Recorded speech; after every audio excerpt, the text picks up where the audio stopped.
Hi, I'm Deborah. When my family left Hong Kong and came to Australia, it was really easy to focus on getting good at English and forgetting to learn more Cantonese. Growing up more than once, my parents used to say, 我哋喺屋企用廣東話㗎，你再講英文呢，每一句講出嚟，我哋就派你返香港一日。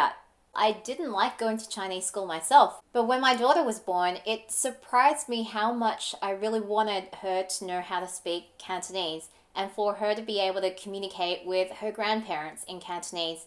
Up until the point that she went to daycare, my daughter did not speak a single word of English, and in fact, we forgot to teach her probably quite a few important words like toilet. These days, it's a bit of a coin toss as to whether or not she speaks Cantonese. Once she started going to daycare, she was recognizing English words and English letters. I felt like I needed to do something so that she would also develop that same level of literacy in Chinese as well.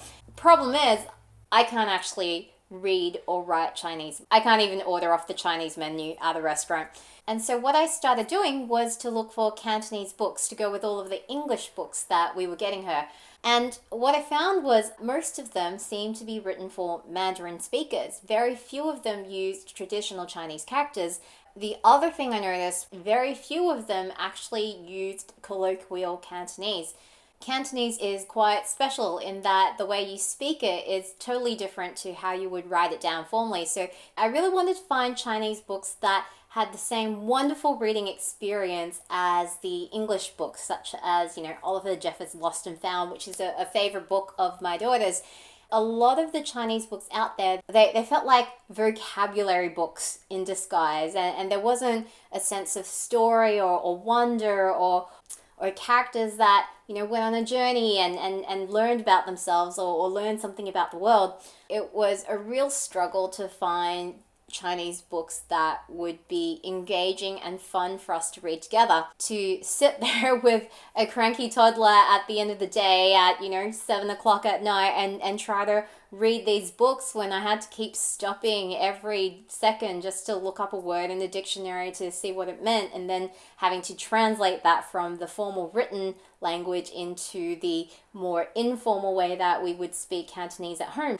It was just a really frustrating experience, and I knew that there had to be a better way. At the beginning of 2021, I had a goal, which was to write and publish a book. It took 3 months, and if you're interested in that journey, I'll be posting more videos on how I did this exactly. But finally, I'm super excited to say that the book is here.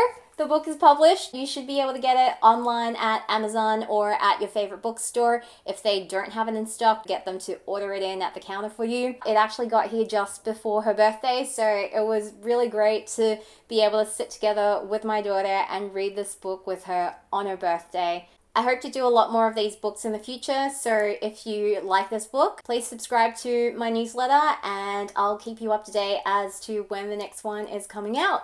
I'm really pleased with how this book has turned out, and I hope that you and your family will enjoy this book as well.